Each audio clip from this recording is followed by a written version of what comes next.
დაბრუნდება თუ არა 21 წლის წინ წასული უშიშროების ყოფილი მინისტრი საქართველოში ინტერპოლის შემდეგ იგორ გიორგაძე ქართული სასამართლოს გადაწყვეტილებას ელვის.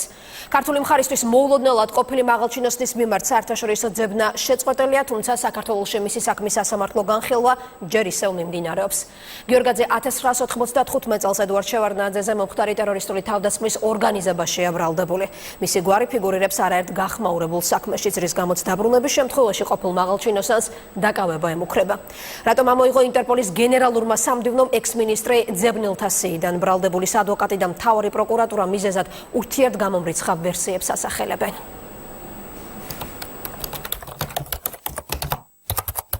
21 წლიანი ძებნა შეწყდა. უშიშროების ყოფილი მინისტრის სახელი და გვარი აღარ ფიქსირდება არც ინტერპოლის ოფიციალურ ვებგვერდზე და არც შინაგან საქმეთა სამინისტროს ეროვნული ცენტრალური ბიუროს მონაცემებში. მიუხედავად ამისა, ბრალდებულ გიორგაძის მიმართ ძებნა არ შეწყვეტილა საკუთარ ქვეყანაში, სადაც ჩამოსვლის შემთხვევაში ავტომატურად დააკავებენ. დაცვა სასამართლოს გადაწყვეტილებას ელოდება. სტრატეგია იგივეა, რომელიც პოლიტიკურ მოტივზე გადის. ვინაიდან ინტერპოლის კონსტიტუციის მესამე ნორმას არ შეესაბამებოდა კონკრეტულად იგორ გიორგაძის მიმართ მიმდინარე წითელი ცირკულარის ძებნა, ამიტომ შეწყვიტა ძებნა. სწორედ ინტერპოლის კონსტიტუციის მესამე მუხლის განმარტებაზე ვერ თანხმდებიან მხარეები. საგამოძიებო უწყებაში იგორ გიორგაძის ძებნელთა სიიდან ამოღებას პოლიტიკური მოტივით გამორიცხავენ და ისევ ტოლილი სტატუსით აპელირებენ. პროკურატურაში განმარტავენ, რომ ინტერპოლის გადაწყვეტილება თავშესაფარმა განაპირობა, რომელიც მას ერთ-ერთმა ქვეყანამ მიანიჭა. ჩავითეთზე წერია, რომ მას აქვს თავშესაფარი ერთ-ერთ კონკრეტულ სახელმწიფოში და სწორედ ეს გახდა მიზეზი იმის რომ მის მიმართ შეწყვეტილი იყო წითელი ცირკულარი საერთაშორისო ძებნა. არანაირი პოლიტიკური დევნა, პოლიტიკური ნიშნით საქმის წარმოება მის მიმართ არ მიმდინარეობს, შესაბამისად ეს ჩვენთვის არ იქნება დამამკვირვებელი გარემო. უშიშროების ყოფილი მინისტრი ინტერპოლის ძებნელთა სიაში 1995 წლის 20 ნოემბრიდან ირიცხება. მას ბრალად ედება ქვეყნის იმჟამინდელ პრეზიდენტზე განხორციელებული ტერორისტული თავდასხმის ორგანიზება. მისი გვარი ფიგურირებს 90-იანი წლების თითქმის ყველა გახმაურებულ საქმეში.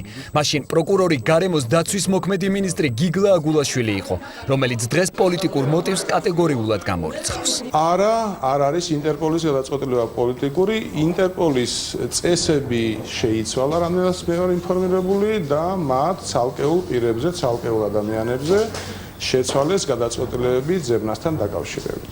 იგორ გიორგაძის ძებნელთა სიიდან მოხსნის შესახებ ინტერპოლს ოჯახის ადვოკატმა 3 თვის წინ მიმართა. გადაწყვეტილება პროკურატურას მაისში ეცნობა, თუმცა ინფორმაცია ოფიციალურად მას შემდეგ გასაჯაროვდა, რაც ბრალდებულმა გიორგაძემ ტელეკომპანია იბერიას სატელეფონო კომენტარი მისცა. ჩანაწერში გიორგაძე საქართველოში დაბრუნებაზეც საუბრობს. გეგმავდა, იმიტომ ველოდები სასამართლოს დადგენილებას. ანუ შემოდგომისთვის შესაძლებელია თუ არა ველოდოთ იგორ გიორგაძეს საქართველოში? შემოდგომა და ზამთარი არა, სასამართლოს გადაწყვეტილებიდან გამომდინარე. რას გადაწყვეტს სასამართლო? ინტერპოლის გადაწყვეტილების შემდეგ მმართველი გუნდი იგორ გიორგაძის საქართველოში ჩამოსვლის შემთხვევაში მისი დაკავების პირობას დებს. ოპოზიცია კი ხელისუფლების სისუსტეზე მიუთითებს. იმ უწყებებზე, რომლის ერთ-ერთმა წარმომადგენელმაც დღეს კომენტარი არ გააკეთა. არის თუ არა ეს პროკურატურის სისუსტის შედეგი, როდესაც მეორე არის ამოქმედული ძებნა?